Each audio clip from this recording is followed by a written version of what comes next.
क्यों मैं बता रही हूँ, अलाउ हमारे में 4 शादियाँ क्यों है?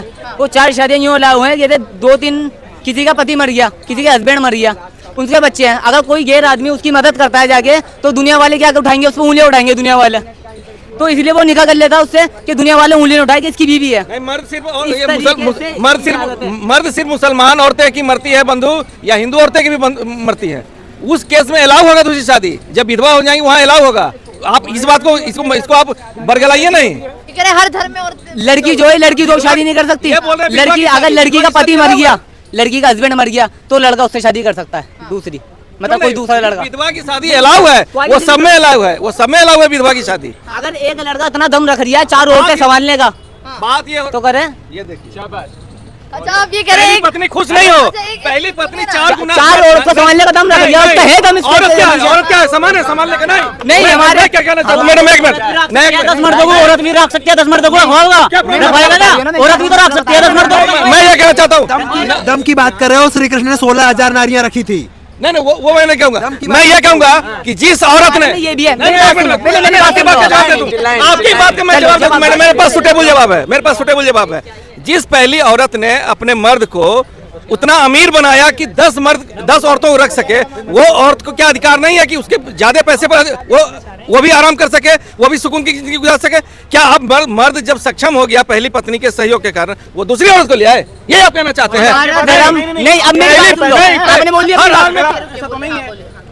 वो इसलिए 3 घर भूखे बैठे में, एक आदमी उन घरों को संभालियो। हमारे में एक शर्त ये है, शादी से पहले शर्त क्या है मेरी, ये भी पूछ लिया। शादी से पहले शर्त क्या है हमारी? अगर लड़का एक तरबूज लेके जा रही है ना एक घर में, अगर लड़का एक तरबूज एक घर में लेके जा रही है, तो उसमें यह है कि आधा आधा काट के लेके जाए। कभी एक तरबूज मीठा निकल जाए, एक फीका निकल जाए, अपना बराबर की कमी नहीं है। आप अगर चाहते हो में लेके जाए तो 12 उसके घर में भी ले जाना पड़ेगा, वरना अलाउ नहीं है। तो आप ये कह रहे हैं कि अगर एक आदमी 4 रखने की सक्षमता रखता है तो रख ले। हाँ, मतलब ये सही है, बिल्कुल सही है। बाकी वो 3 महिलाओं को क्या होगा जो लगातार उसके साथ ही रह रही थी? बाकी 3 का क्या होगा? वो टाइम देगा चारों को टाइम देगा, मतलब 4 को टाइम देगा। ये देखिए अभी पॉसिबल है मैम, अभी पॉसिबल है। क्या कह रहे हैं आप? ये मसला टाइम नहीं देगा, टाइम पास करेगा। एक रात उसके साथ रह लेगा, एक रात उसके साथ रह लेगा, एक दिन उसके साथ रह लेगा। ये औरत रहते तब जानते, ये आप औरत रहते तब। भाई साहब बीवी है, बीवी रखेल नहीं है, रखेल बीवी है। आप घंटे की बात कर रहे हैं, बिना निकाह करे लड़के अश्लीलता फैलाते फिर रहे हैं, वो सही है आपकी नजर में?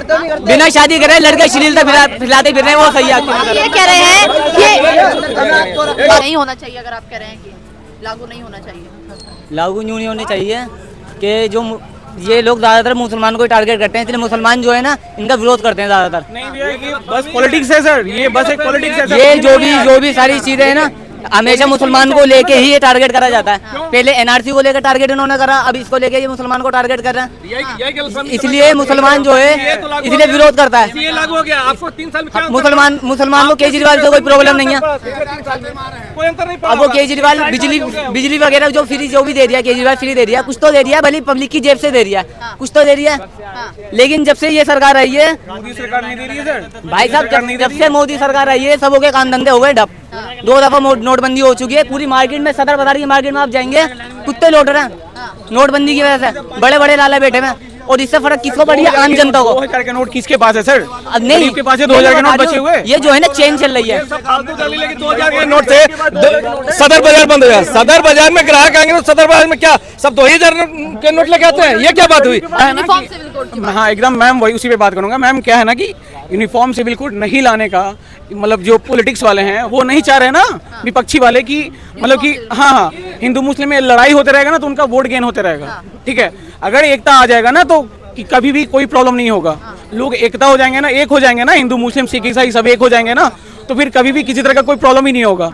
ओवैसी तो कह रहे हैं कि यूनिफॉर्म सिविल कोड नहीं है, हिंदू सिविल कोड ला रहे हैं मोदी जी। देखिए किस में कौन सी रीति रिवाज मिल रही है? आज ईद है, आज मान लो यूसीसी कानून लागू हो जाता, ईद मिलनी बंद हो जाएगी क्या? दिवाली मिलनी बंद हो जाएगी क्या? रक्षाबंधन बंद हो जाएगा या कुछ भी त्योहारों को तो बंद करने के लिए कहा। तो फिर इसमें दिक्कत क्या? निकाह होना बंद हो जाएगा या 7 फेरे लेने बंद हो जाएंगे? देख, यूनिफॉर्म सिविल कोड के बाद मुस्लिम एक ही शादी कर सकता है, तो फिर इसमें दिक्कत क्या है? एक बेटी को एक सम्मान मिल रहा है, बेटी को सम्मान मिल रहा है, तो उनको दिक्कत क्या है? जब एक शादी का प्रावधान लग रहा है यूनिफॉर्म सिविल कोड आना चाहिए, एक देश एक कानून जी आना चाहिए। आप मान रहे हैं आना चाहिए? अच्छा, लगातार आपका नाम क्या है, पहले नाम बताओ। मोहम्मद जैद। मोहम्मद जैद, आप कह रहे हैं कि यूनिफॉर्म सिविल कोड लागू हो जाना चाहिए, फिर जो आपका धर्म है वो तो शरिया कानून से चलता है कहते हैं, फिर उस कानून का क्या होगा? पता नहीं। नहीं पता आपको? आपके धर्म के अंदर तलाक जो होता है हाँ। पता नहीं है लोगों को। सिविल लॉ तब जरूरत होता है जब आपके घर में, आपके परिवार में जब विवाद होता है, तब आप जब कानून के पास जाते हैं, अदालत जाते हैं, वहाँ सिविल लॉ की जरूरत पड़ती है। अदरवाइज आपको अपना पर्व मनाने में, आपको अपने अकीदे का सम्मान करने में कहीं कोई दिक्कत नहीं होगी। वो तो सब जगह होता है। कोई पर्सनल लॉ कॉन्स्टिट्यूशन से ऊपर तो हो नहीं सकता। और सुप्रीम कोर्ट ने भी शाहबानो केस, सलामुद्दीन केस में बोला है कि uniform civil code is necessity for India. और आर्टिकल 44 कॉन्स्टिट्यूशन का भी यूनिफॉर्म सिविल कोड के बारे में बोलता है। तो इसको लेके आने में दिक्कत क्या है? एक देश एक कानून।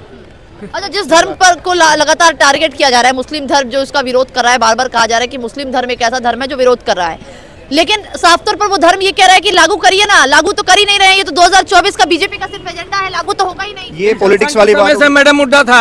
आप गौर कीजिए, जनसंघ जब था तो उसके 3 मुद्दे हुआ करते थे, राम मंदिर, धारा 370 और यूनिफॉर्म सिविल कोड। और याद कीजिए, जब वाजपेयी जी ने एनडीए गवर्नमेंट बनाया था पहली बार, एनडीए गठबंधन, उसमें सारे उनके जो गठबंधन दल थे यही तीनों मुद्दे को हटवाए भी थे। तो 2 मुद्दे को तो मोदी जी ने सॉल्व कर दिया। ये तीसरा मुद्दा है, ये तीसरा मुद्दा सॉल्व भी हो जाएगा और मुसलमान भाइयों को पता चल जाएगा ये तो हमारे विरोध में कभी था ही नहीं। ये बिल्कुल प्रोपगंडा है विपक्षियों का, जो प्रचार करके वो एक तबके विशेष का, एक वर्ग विशेष का वोट लेना चाहते हैं। क्या कह रहे हैं सर? इसमें क्या कि बस ये जो पॉलिटिक्स वाले हैं ना, वो बस एक दूसरे को लड़ा के वोट गेन करना चाहते हैं।